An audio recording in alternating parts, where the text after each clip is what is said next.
দেখুন, সাধারণ মানুষের আত্মত্যাগের কথা হলো না, আমি একদম পরিষ্কার বলছি যে ধরুন এই 60 টাকা দাম বাড়ার আগে সিলিন্ডার প্রতি কেন্দ্রীয় সরকার তার ঘরে যেত 21 টাকা, যখন গ্যাসের দাম 879 টাকা ছিল। আমি একদম সরাসরি লাইভ অনুষ্ঠানে আপনাদের মাধ্যমে আমি প্রস্তাব রাখছি কেন্দ্র বা রাজ্যের কাছে, যখন সিলিন্ডারের দাম আবার বলছি 60 টাকা বাড়ার আগে 879 টাকা ছিল, তখন 20 টাকা 93 পয়সা পেত কেন্দ্র সরকার, 20 টাকা 93 পয়সা পেত রাজ্য সরকার। আমি দুপক্ষের কাছেই বলছি যে সাধারণ মানুষ তো অনেক আত্মত্যাগ করেছে, এবার কেন্দ্র বা রাজ্য সরকার কেউ যদি একটা দৃষ্টান্ত স্থাপন করে আরেকটু ছাড় দেয়, এই কঠিন পরিস্থিতিতে সাধারণ মানুষ দুহাত তুলে আশীর্বাদ করবে। ভোটের আগে ভেবে দেখতে পারেন। কিন্তু আমি এবার বড় খবরে আসব। দেখুন, দুর্ভাগ্যের হলেও এটা সত্যি, দুপক্ষের কথা হচ্ছে, এইমাত্র দুপক্ষের উদাহরণ দিলাম, ফিগার দিলাম, কিন্তু দুর্ভাগ্যের হলেও এটা সত্যি যে শেষ পর্যন্ত কিন্তু দেশের সর্বোচ্চ আদালত আজ কোনো পক্ষের ওপরই ভরসা রাখতে পারল না। রাজ্য সরকারের ওপর তো নয়, জাতীয় নির্বাচন কমিশনের আন্তরিকতা নিয়েও সংশয় আছে বলে একেবারে এক নিঃশ্বাসে সুপ্রিম কোর্ট জানিয়ে দিল। এবং সুপ্রিম কোর্ট সম্ভবত এই প্রথম দেশের সর্বোচ্চ আদালত বলল যে এখানে এমন একটা বিরল পরিস্থিতি পশ্চিমবঙ্গে, যেখানে আউট অফ দ্য ওয়ে গিয়ে একটা সমাধান সূত্র বার করতে হয়েছে, যেটা গোটা দেশের কোথাও হয়নি। আমার পরের বক্তা তরুণজ্যোতি তিওয়ারি নিশ্চয়ই মানবে যে এটা কোনো শ্লাঘার বিষয়, গর্বের বিষয় নয়, এবং সেই কারণেই জুডিশিয়াল অফিসারদের ওপর সুপ্রিম কোর্ট ভরসা রেখেছে এবং তাদের ওপর আজও বিপুল আস্থা প্রকাশ করেছে। এতটাই যে মাননীয় প্রধান বিচারপতি আজ বলেছেন, আমরা সবাইকে বলছি জুডিশিয়াল অফিসারদের নিয়ে প্রশ্ন তুলবেন না, আমি সবাইকে সতর্ক করে দিচ্ছি যে যদি এই রকম করা হয় তাহলে দৃষ্টান্তমূলক জরিমানা করা হবে। আমি বলছি কোথাও একটা কারুর ওপর তো ভরসা রাখতে হবে। একেবারে স্বতঃপ্রণোদিত হয়ে প্রায় এই ঘটনায়, এই পশ্চিমবঙ্গের এসআইআর ইস্যুতে সেই দায়িত্ব বিচার বিভাগ নিজেদের ঘাড়ে তুলে নিয়েছে। তরুণজ্যোতি তিওয়ারি।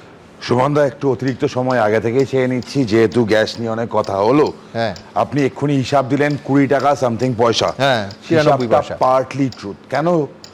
সেন্ট্রাল একটা টাকা পায়, স্টেট একটা টাকা পায়, প্লাস সেন্ট্রাল যে টাকাটা পায় তার 51% স্টেট আবার ফেরত পায় অ্যাজ পার রুলস। না, স্টেট কতটা পায় একটু হিসাব করুন, সেই হিসাব অনুযায়ী স্টেট কিছুটা ছাড় দিক। আমাদের সাধারণ মধ্যবিত্তর কথা বলি। সাধারণ মধ্যবিত্ত বাড়িতে ইন্ডাকশন রাখে, তারা ভাবছিল গ্যাসের দাম বাড়ছে, আমার কাছে ইলেকট্রিক তো আছে। পশ্চিমবঙ্গে কারেন্টের দাম কত? পশ্চিমবঙ্গে কোনো বড় ইন্ডাস্ট্রি নেই, শিল্প নেই, ইলেকট্রিসিটি এখানে সারপ্লাস, তারপরও বিদ্যুতের দাম এত বেশি কেন? মধ্যবিত্ত যাবে কোথায়? পশ্চিমবঙ্গে একটু পেট্রোল ডিজেলের দামে তো ছাড় দিতে পারে, অসুবিধা হতো না। আর অরূপদা এতগুলো কথা বলছে হরমুজ প্রণালী নিয়ে, একটা কথা বলি। পশ্চিমবঙ্গে 100 দিনের কাজের নামে যে কটা পুকুর খোঁড়া হয়েছে, তারা 2টো প্রচণ্ড মহাসাগর খোঁড়া হয়ে গেছে।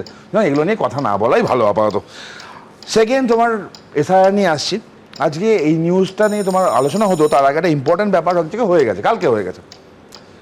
মাননীয়, এখনো পর্যন্ত ভারতবর্ষে দাদা আমরা যেখানেই যাই একটা কথা বলি, আদালতে দেখা হবে। কেন বলি? সাধারণ মানুষের শেষ ভরসার জায়গা হচ্ছে আদালত। মানুষ শ্রদ্ধা করে, ভালোবাসে, ভক্তি করে, জুডিশিয়াল টেম্পল বলি আমরা। সে আদালতে দেখা হবে, সে আদালত দায়িত্ব নিয়েছে একটা ক্লিন প্রসেস করার। সেখানে দেখলাম কোনো এক মন্ত্রী মনে হয় ঠিক আদালত ব্যাপারটা ম্যানেজ করতে পারেননি। আদালত ব্যাপারটা ম্যানেজ না করতে পারার জন্য ল মিনিস্টার রাজ্যের তার পদ হারালেন, মুখ্যমন্ত্রীর দায়িত্বে নিলেন। কেন? ম্যানেজ হয়নি বলে জুডিশিয়াল অফিসাররা। মুখ্যমন্ত্রী সরকারি কর্মচারীদের বলেছিলেন যে আপনারা আমার কর্মচারী, আমি দেখবো। জুডিশিয়াল অফিসারকে সেটা বলতে পারেননি বলেই মলয় ঘটককে সরিয়ে নিজে দায়িত্ব নিলেন। কি ফার্স্ট কোশ্চেন থাকবে। আজকে ভ্যানিশ অনেক শুনছি, মুখ্যমন্ত্রী ছবি এঁকেছেন ভ্যানিশ লিখে। আমার 2012-13 মনে পড়ে গেল, অম্বিকেশ মহাপাত্র নামটা মনে আছে? দুষ্টু লোক ভ্যানিশ, জেল হয়েছিল। আজকে মুখ্যমন্ত্রীর এই ভ্যানিশ কথা বলার জন্য কি জেল হবে? একটা মুখ্যমন্ত্রীর জন্য 3 বালতি সমবেদনা থাকবে আমার, একটুও কম না, একদম গুনে গুনে 3 বালতি সমবেদনা। আজকে যদি সুমনদা এই সুদীপ্ত রায় বা গৌতম কুণ্ডুরা বাইরে থাকতো, একটু ভেবে দেখুন তো, ওই ছবিটার দাম মিনিমাম 3 কোটি টাকা হতো। সুদীপ্ত সেনের কথা, সুদীপ্ত সেন, গৌতম কুণ্ডুরাই বাইরে থাকতো, ওই ছবিটার দাম মিনিমাম 3 কোটি। ওই মানে পৌষ্টিকতন্ত্রের দাম যদি 1,86,00,000 হতে পারে, এটা 3 কোটির কমে বিক্রি হতো না। তৃণমূল লস করে ফেললো। সমবেদনা, অরূপদা কিছু পেতো কিনা আমি জানি না ওখান থেকে।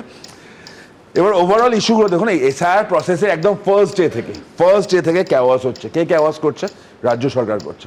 প্রথম দিন থেকে যদি ঠিকঠাকভাবে সরকারি এমপ্লয়ীদের কাজে লাগানো যেত, তাহলে প্রসেসটা হয়ে যেত, অন্যান্য রাজ্যে হয়ে গেছে। অরূপ অনেকগুলো কথা বললেন। ফার্স্ট ডে থেকে নির্বাচন কমিশন গোলপোস্ট শিফট আসছে, করছে, আসছে, একটার আসছে। পর একটা নিয়ম পাল্টাচ্ছে। আজকে সুপ্রিম কোর্ট নিয়ে বড় আনন্দ করছে অরূপ দারা। আমি জানি না, কল্যাণদা তো দুপুরবেলাতেই বললো, বুঝতে তো অসুবিধা হওয়ার কথা নয়, তো বুঝতে পারেননি বা বোঝাননি, বা ওনাদের লিগেল সেলের সম্পর্কে আমি ধারণা আমার কম আছে, কোর্টেরও খোটা ধারণা নেই, তারাও বুঝিয়ে দিতে পারতো। আজকে সুপ্রিম কোর্ট কি বলেছে? পরিষ্কার বলেছে state should not interfere much into the issue. First. Second কি বলেছে? Any interference will not be tolerated. Third কি বলেছে? You cannot raise any question about judicial officer. মানে কি এটা? বারবার জুডিশিয়াল অফিসারদের প্রেশার ক্রিয়েট করা, সরকারি কর্মচারীদের উপর প্রেশার ক্রিয়েট করা, কোর্টে কোর্টে বোমাতঙ্ক, কেউ কিছু মানে বোঝে না কেন প্রেশার ক্রিয়েট করা হচ্ছে? একটা প্রসেস চলছে, মানুষ নিজের ভোট নিজে দেবে, ভোটাররা ভোট দেবে, যাকে ইচ্ছা তাকে দেবে, সব জায়গায় এরকম আটকানোর একটা ব্যাপার থাকে কেন? ভোটারদের ভোট দিও তোমরা ব্যাপার থাকে কেন? আর একটা অদ্ভুত জিনিস দেখো তুমি, ওভারঅল যখন ইস্যুগুলো আসছে বারবার সুপ্রিম কোর্ট কেন বলতে হচ্ছে? আজকে যে জায়গায় দাঁড়িয়ে সুমনদা, তোমার কোশ্চেন আজকে আমার কোশ্চেনও সেম জায়গায় থাকবে, যে ওভারঅল ইস্যু যেটা হলো, প্রথম দিন থেকে ডেটা এন্ট্রি অপারেটর না দেওয়া, ঠিকঠাক অফিসারদের না দেওয়া, বিএলওতে 60% কাজ করেছে অঙ্গনওয়াড়ি ওয়ার্কার, কন্ট্রাকচুয়াল ওয়ার্কাররা, কারণ সরকারি কর্মচারী নেই, শূন্য পদ। তো এইখানে দাঁড়িয়ে আজকে যদি আমি বলি এই পুরো ডিলেটা হলো, তার জন্য দায়ী একমাত্র মমতা এবং তৃণমূল কংগ্রেস, এবং তার ফলে এই জায়গাটা হলো, আমারও সন্দেহ হচ্ছে আজকে যে অনলি 10 লক্ষ ডিসপোজ অফ হয়েছে, 50 লক্ষ বাকি আছে, একদম সময় লিমিটেড। একজনও যদি বাকি থাকে অ্যাডজুডিকেশন কেসে, সে ভোট দেবে না, তা তো হতে পারে না, তার গণতান্ত্রিক অধিকার। এবার ধরো অ্যাডজুডিকেশন আমি বললাম, জুডিশিয়াল অফিসাররা বললো না ডিলিটেড, তাহলে আজকে কি হলো? ট্রাইব্যুনাল ফর্ম হলো, অ্যাপিল হবে, অ্যাপিলের হিয়ারিং হবে। আমি বলছি লাস্ট যোগ্য ভোটারটা পর্যন্ত ভোটার লিস্টে থাকবে এবং একটা অযোগ্য ভোটার লিস্টে থাকবে না। ভোটটা কি হবে? মুখ্যমন্ত্রী আমাদের মনে হয় সেটাই চাইছেন, একটা এসকেপ রুট চাইছেন। এখানেই তো জিজ্ঞাসার চিহ্ন যে ভোটটা কি সময় মতো হবে। Exactly. আজকে প্রধান বিচারপতি ইঙ্গিত দিয়েছেন যে কতজনের বাকি রইল সেই অনুযায়ী ভোট হবে কিনা তার সিদ্ধান্ত নেবে সুপ্রিম কোর্ট। এবার সিদ্ধান্ত খুব ইঙ্গিতপূর্ণ মন্তব্য, খুব ইঙ্গিতপূর্ণ। আরো সবথেকে বড় ইঙ্গিতপূর্ণ, আমি টোটাল চ্যাপ্টারটা থেকেও ইঙ্গিতপূর্ণ আমার বেশি মনে হচ্ছে এটা মলয় ঘটকের অপসারণ। কেন হলো মলয় ঘটকের অপসারণ? কিন্তু আমি বলছি যে এই ক্যাবিনেট তো আর কটা দিন আছে, তার মধ্যে মন্ত্রীকে সরানোর কি রহস্যটা কি? আমি আবারও ভারতে কোনোদিন হয় না। আমি একটা জিনিস জানতে চাইছি তোমার কাছেই, যে ধরো ভারতবর্ষে 13টা রাজ্যে এসআইআর হচ্ছে, মলয় ঘটকটা বলবেন না? অ্যাডজুডিকেশন আমি আসছি শেষ করতে দাও। এই অ্যাডজুডিকেশন ভারতবর্ষের আর কোন রাজ্যে হয়েছে? কোন রাজ্যে নয়। আন্ডার অ্যাডজুডিকেশন কোন রাজ্যে নয়, যে মানুষকে ঝুলন্ত অবস্থায় রেখে দেওয়া, সে ভোটার না ভোটার। দ্বিতীয় কথা, ঠিক, আমি তোমায় জানিয়ে রাখি, আমি অন্য রাজ্যের আজকে এই প্রশ্নটা সাংবাদিকরা জ্ঞানেশ কুমারকে করেন, তিনি বলেন যে সব বাকি 12টা রাজ্যেও একই জিনিস হয়েছে। না, বাকি 12 অন ক্যামেরা বলেছেন একদম। উনি তো কিভাবে গল্প শিফট করেন আজকে আপনারা দেখেছেন, আপনাদের সাংবাদিকদের প্রশ্নের উত্তর কার্যত দিতে পারেননি। দ্বিতীয়, জ্ঞানেশ কুমারের কথা কম বলা ভালো, যিনি জাতীয় সঙ্গীত আর জাতীয় গানের মধ্যে পার্থক্য জানেন না। আজকে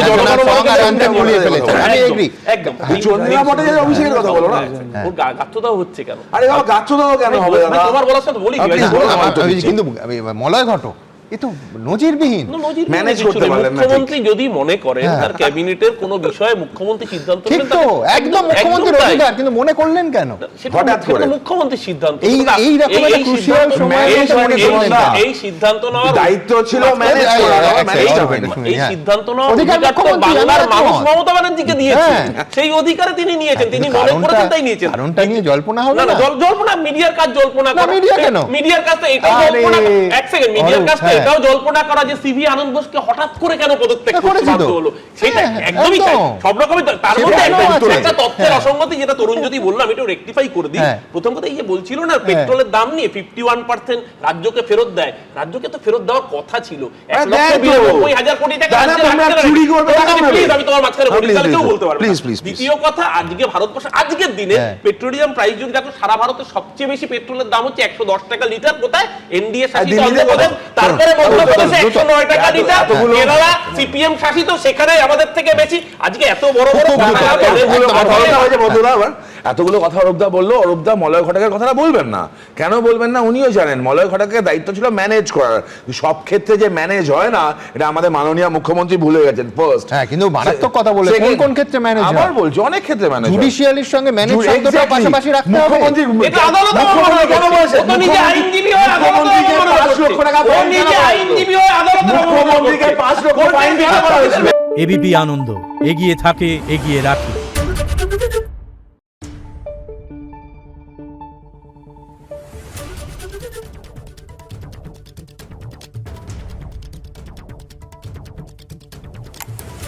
না